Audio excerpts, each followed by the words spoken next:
አንቺ እኮ እስክትመጪ መኪናዋን ላስወልውላት ብዬ ነው። አሬው ደርሻለሁ። እያየሁህ ነው እኮ አላክነኝ እንዴ? እዚህ ደርሰሽ ነው እንዴ? እንዴት ነው የኔ ፍቅር? ውስጡን ላጽዳው ቁልፍ እንዴ ሰውዬ ቁልፉን አትወስዶ? ምንድነው ተተዋወቃላችሁ? ና የድሮ ፍቅረኛ ያልኩህ እኮ እሱ ነው። ሲያሳፍር አሁንም ድረስ መኪና ጣቢ ነህ። ህይወት እኮ አንዳንዴ እንዲህ ናት። ተው የሰነፎች ወንዶች ወሬ ነው። ሄደ መኪናውን አጽዳ ሄደ።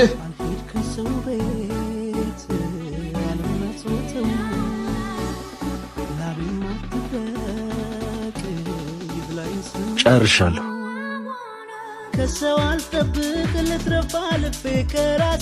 ስንት ነው ሂሳብ? 150 ብር። ጥጋው ጥሩ ነው ግን እቺ ናት የጎደለች። ያዛት ጎበዝ። አው ዝቅ ተብሎ ነው የሚታደገው።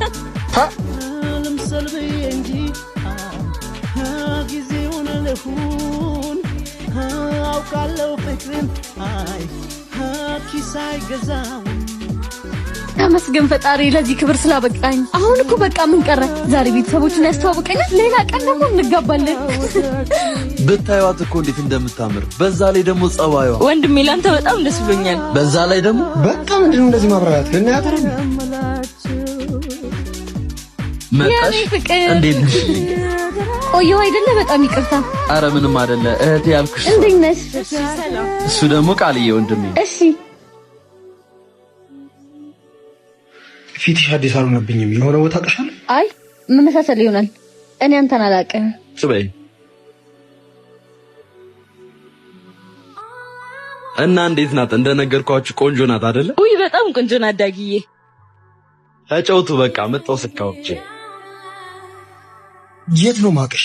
እንዴ አሁንም ሰራን አንተ ደግሞ ባኬት ማታቃትም ተጫውችሽ። እሺ አስታወስኩሽ። የሆነ ክለብ ሰሪ ነበር አይደል? አይ ተሳስተሃል። እኔ ክለብ ሰርቼ አላውቅም። አትዋሺ። በደንብ ነው የመጣሽልኝ።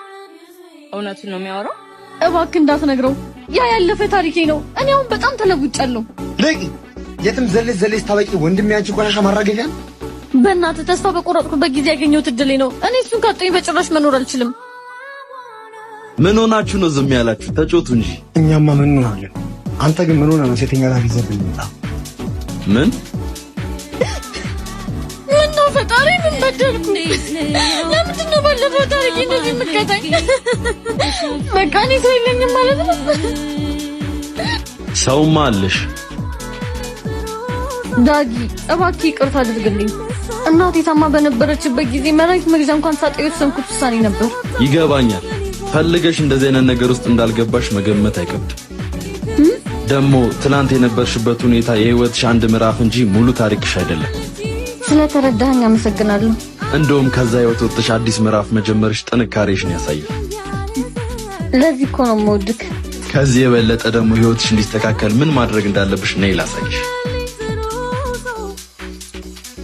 እንዴት ናችሁ? ለምንድን ነው ጠርሙስ ቆሻሻ ውስጥ የሚያደርጉት? እኛን እኮ ያስቸግረናል። ለእኛም ዘኑ እንጂ። እሺ ይቅርታ እንደግምም እንዳይደግሙ እንደዚህ አይነት ነገር። ሰርፕራይዝ የኔ ፍቅር ለምን መጣሽ? ከስራ በኋላ እኮ እንገናኝ ነበር። አንተ ስትሰራ እኮ ከጎን መሆን ፈልጌ ነው። የኔ ፍቅር አይሆንም፣ ቆሻሻ ይሸትሻል። አንተንስ ይሸትህ የለ እንዴ? እኔማ ለምጄዋለሁ። እኔም ለምጄዋለሁ። እንደው ምን ይሻልሻል? ነይ እሺ። ቆሻሻ አውጡ፣ ለባሌ ቆሻሻ አውጡለት። ኧረ እባክሽ ቆሻሻ አውጡ፣ ቆሻሻ አውጡ፣ ቆሻሻ አውጡ፣ ቆሻሻ አውጡ። ጠርሙሱን ለብቻው አድርጉት። እሺ ያስቸግረናል። ቆሻሻ አውጡ። እዴ ባቢ የኔ ፍቅር ታውቂዋለሽ? አላበምልህ እሱ ነው። ይሄ ነው ከገዛ ጓደኛሽ ጋር ቺት ሲያደርግ አገኘሁት ያልሽኝ የድሮ ፍቅረኛሽ? አዎ። አይ መጨረሻሽ እንደ አሞራ ጥምብ መዞሮ ነው። በቃ ውለሽ ስነ ስርዓት ያዝ አንተ። አትሄድ እዚህ ቆሻሻ እጅ እንዳነካኝ። በስራ የቆሸሸ እጅ በውሃ ይጸዳል። በክፋትና በተንኮል የቆሸሸ ልብ ነው ከባዱ። ክፋት? ኧረ እኔ ክፉ አይደለሁም። እንደውም ደግነት ይላሳይ። አካውንት ንገረኝ።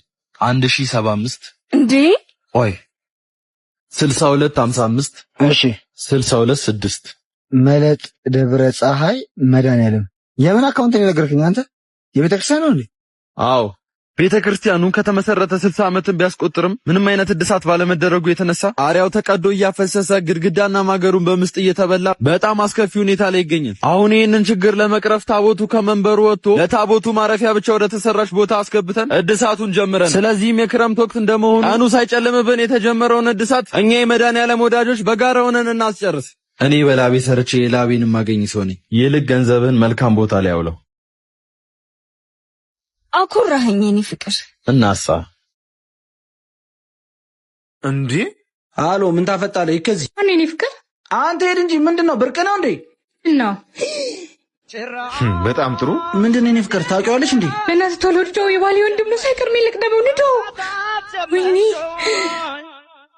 ጭራሽ በገላሽ ማጫረት ወይኔ ወንድሜ አንተ ውሻ እንዴ! ወንድሜ ምን አረኩ? ህይወትን ቀይር ብዬ ባመጣው ትንሽ ገንዘብ ማግኘት ስትጀምር የተከበረ ትዳሬ ልታፈርስ ነው? እኔ እንዴት አድርጌ? ወንድምህ እኮ ነኝ። ዝም በል ወንድሜ ነህ አትበል። ሌባ! እኔ ሌባ? ቆይኛ ብትጠይቀን ቢንልሃለን። የጋብቻ ቀለበት እንኳን አልቀረም ዘርፈን ስትሄድ። ምን? እኔ ያጎረሰኝን እጅ ምነክስ እንደ አንቺ በሁለት ቢላ መላ አይደለሁ። ያውላ አሁን ተረቱን ተወውና ውጣለን። የሌባ አይነ ደረቃሉ ያዝ። አስጠግቼ ባኖርኩ የኔና የቤተሰቤን ክብር ነው ያዋረድከው። አሁን ውጣልሽ። እወጣልሃለሁ። ውጣ። የኔ ጥፋት ነው። ይቅርታ የኔ ፍቅር። ባለቂ ሰራውለት ስራሽ ያዋጣሻለሁ እቲያኖርሻለሁ። በቃ ግባ ግባ ተደረገ እንዴ ምን ሆነሽ ነው? ደጋግሜ መጥቼ ንዴቴ ይወጣል። ምን አረግ ነደርኩሽ? ለምንድን ነው ይሄን ያክል ጊዜ ቆየኸው? ነግሬሽ የለ እንዴ ችግር አጋጥሞኝ ነው አልኩሽ አይደል እንዴ? እኔ ስላንተ ችግር ምን አገባኝ? ካንተ ተለይቼ 3 ቀን አይደለም 3 ደቂቃ መቆየት እንደሚከብደኝ አታውቅምና ነው። እንደሱ ነው እንዴ? ይቅርታ የኔ ቆንጆ። ጥፊው ግን ድንገት ሳይደንግጬ ነው። አሳመንኩ እንዴ? ትንሽ። ከዚህ በኋላ ግን የሄድክበት አብሬ ነው እሺ የምሄደው። ትናፍቀኛለህ የኔ ፍቅር። አንቺም ቢያልሽኝ እኮ እንጂ ደስ ይለኛል። ምን ልስራልህ ታዲያ? ደስ ያለሽ ሄን ታውቀዋለህ እንዴ? ከእናንተ ግቢ ሮጦ ሲወጣ ነው ያዝኩት። ሌባ ነው እንዴ? ኧረ እኔ አላውቀውም። ታውቂዋለሽ እንዴ ፍቅር? ኧረ እኔ አላውቀውም። አንተ ሌባ ልሰርቅ ነበር ማለት ነው? ኧረ እኔ ሌባ አይደለሁም። እዚህ ዲሽ ልሰራ መጥቼ እኮ በሩ ዲሽ ታታ ፖሊስ ጥራልኝ። ፖሊስ? ኧረ አንቺ አላየሽንም እንዴ? ንገሪው እንጂ። ምን አይነት ዘመን ላይ ደርሰናል? አንተ ሌባ! ፖሊስ ጥሩ ይሄን አንተ የለህም ብሎ ሊሰርቀኝ እኮ ነው። ማንም የላትም ብሎ ከሌብነት ውሸት። አንቺ ጄሪ እኔ ሌባ? ለምን ፖሊስ አጠሩም? ግን እየቀባጠረ እኮ ነው። የት ነው የምታውቂው? አንቺ ነሽ የሸመጠጥሽኝ? ይኸውልህ ወንድሜ ዴቭ እባላለሁ። የቀድሞ የጄሪ ፍቅረኛ ነኝ። ምን ጉድ ነች? እና ታዲያ የድሮ ፍቅረኛ ሆና እንደሆነስ አሁን ቤቴን ለቀህ ውጣ። የኔ ፍቅር ያለፈ ታሪክሽ ነው። አትጨናነቂ። መጣው አንዴ ጠብቂ። ምን አይነት የተባረከ ባል ነው ያለኝ። ግን ቢማገጥበትም ይቅር ባይ። የት ልንሄድ ነው? የቅድሙ ጥፊ ጥፋትሽን መሸፈኛ ነበር አይደለ? ይሄ ደግሞ ማሳረጊያው ነው። እሺ ይዙቲ። እሺ ቆይ አንዴ ላስረዳ። አይንሽን ማየት አልፈልግም። እሺ እንዴ ሴትዮ ያምሻል እንዴ? በእናትህ ቅበረኝ። ስታይን ቀብራ አስፈጻሚ መስላለሁ? በእናትህ ከኋላ የሚመጣው ልጅ ይታያል። የድሮ ፍቅረኛዬ ነው። አየሁትና ምን? ለትንሽ ደቂቃ ፍቅረኛ ይሆን አስመስልልኝ። ማን ነው ስምህ? ሄኖክ። ቆይ ለምን ማስመስልልሽ? የፈለግከውን ከፍላለሁ። ብቻ ፍቅረኛዬ እንደሆንክ አስመስልልኝ። ከከፈልሽማ ምን ችግር አለ? እንዴት ነሽ ልኝ የኔ ፍቅር? ውሎ እንዴት ነበር? አዎ እንደሱ። እንዴት እኮ እንደናፈቅሽ። ፍጹም እዚህ ምን ታረጊያለሽ? አንተ ራሱ እዚህ ምን ታረጋለህ? እኔማ ከፍቅረኛዬ ጋር ነኝ። ፍቅረኛሽ ነው? አዎ ምን ነው ቆሜ የምቀር መስሎ ነበር? ይልቅ አንተ ምን ነው በፀሐይ? ይሄ ፍቅረኛዬ መኪና ነው። እንሸኝ። ኦኬ ይሄ እናንተ መኪና ነው? ያኔ ፍቅር ይሄ ድሮ ፍቅረኛዬ ነው። ታውቀው? እሱ ነው የድሮ ፍቅረኛሽ? ሞኝ ሲሆንብኝ ነው የተውኩት። በነገራችን ላይ ዲያስፖራ ነው። አዎ በቅርቡ ነው ከፈረንሳይ ለጋሲው የመጣሁት። ምን? የመኪናዬን ቁልፍ ሽጠኝ። ነዳጁን ፉል አረከዋ? አዎ ይኸው ፉል አድርጌዋል። ምንድነው? አልገባኝም። በማስመሰል ህይወት አትመራም። ደግሞ የኔ የሞኝ አምላክ ብልጥ ነው። ራስሽን ለመሆን ሞክሪ። የሰጠውን ብር ለአባቶች አስገባህልኝ? 8ኛው የዐቢይ ጾም ሳምንት ሆሳዕና ይባላል። እባክህ አሁን አድን ማለት ኢየሱስ ክርስቶስ በአህያ ጀርባ ተቀምጦ ወደ ኢየሩሳሌም ሲገባ በጌታ ስም የመጣ የተባረከ ነው ብሎ የተቀበሉበት ነው። እኛም በዚህ የጾም ወቅት በጎ ስራን ሰርተን ነፍሳችንን እናስደስታለን። በእናንተ ምዕመናን በተደረገው ቀና ትብብር በሙታን ሳማር ቅዱስ ሚካኤል አንድነት ገዳም የሚገኙ መነኮሳት ለችግራቸው የሚያቀልላቸውን በርካታ ስራዎችን ሰርተዋል። የቅዱስ ሚካኤል ህንጻ ቤተክርስቲያን፣ የአብነት ትምህርት ቤት፣ የዓለማዊ ትምህርት ቤት በማህበረሰቡ አገልግሎት ይሰጣል የተባሉን ከፍተኛ ደረጃ ክሊኒክ በጥሩ ሁኔታ እየሄደ ይገኛል። የጀመርነውን እንጨርስ ዘንድ ለማገዝ ንግድ ባንክ 1044 2598 391 አቢሲኒያ 1410 29 444